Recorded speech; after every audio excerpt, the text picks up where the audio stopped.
Dear students, মই আজি তোমালোকৰ ওচৰলৈ দুটা সেন্টেন্স লৈ আহিছোঁ কাৰেক্ট এনসাৰৰ কাৰণে গতিকে মই সেন্টেন্স কেইটা পঢ়ি দিম লগতে সেন্টেন্স কেইটাৰ যিকেইটা এনসাৰ্স আছে এনসাৰ্স কেইটাও মই কৈ দিম আৰু ইয়াৰ পিছত মই এক্সপ্লেইন কৰিম কিয় এই ভাৰ্ব কেইটা এই পাৰ্টিকুলাৰ টেন্স কেইটাত লিখিলো ঠিক আছে let's go to these two sentences. The first one, I dash a letter now.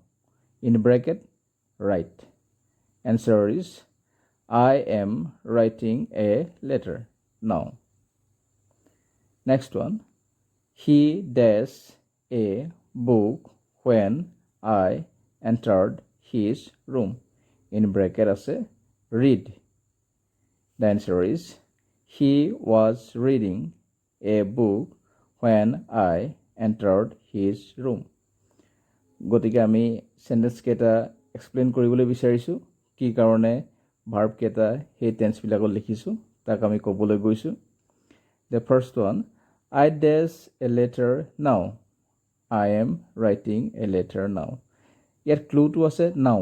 Nowটোৱে এতিয়া বুজাইছে বৰ্তমান বুজাইছে গতিকে এতিয়া কামটো কৰি থকা বুজাইছে সেইকাৰণে আমি কি লিখিলোঁ past continuous tenseত লিখিলোঁ আৰু ভাৰ্বটো আছে write সেইকাৰণে past continuous tenseৰ ষ্ট্ৰাকচাৰ মতে আমি লিখিলোঁ I is oblique am তাৰ পৰা লিখিছোঁ am লিখিছোঁ write ভাৰ্বটো ing form লিখিছোঁ গতিকে subject plus is oblique am oblique are plus principal verb plus ing এই ষ্ট্ৰাকচাৰটো হৈছে present continuous tenseৰ ষ্ট্ৰাকচাৰ গতিকে সেই টেন্সৰ ষ্ট্ৰাকচাৰত আমি লিখিলোঁ I am writing a letter now.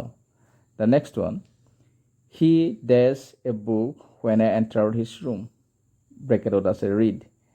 ইয়াত ক্লুটো হৈছে when I entered his room. যেতিয়া মই তেওঁৰ কোঠাত সোমাইছিলোঁ চিম্পল পাষ্ট টেন্সত আছে I entered.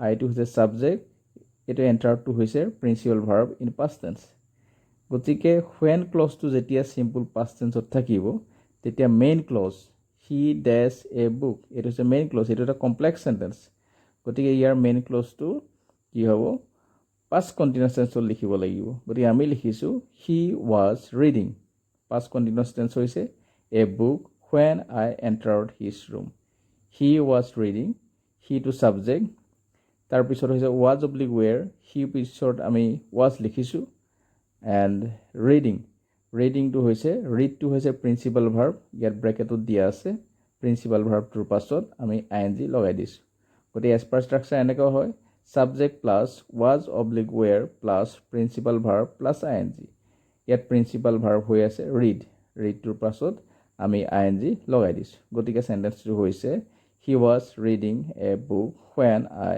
entered his room ঠিক আছে আজিলে আমি ইমানতে এৰিছোঁ ভিডিঅ'টো লাইক আৰু শ্বেয়াৰ কৰিবা প্লাছ চেনেলটো ছাবস্ক্ৰাইব কৰি দিবা আৰু এনেকুৱা ধৰণৰ ভিডিঅ' পাই থাকিবলৈ থেংক ইউ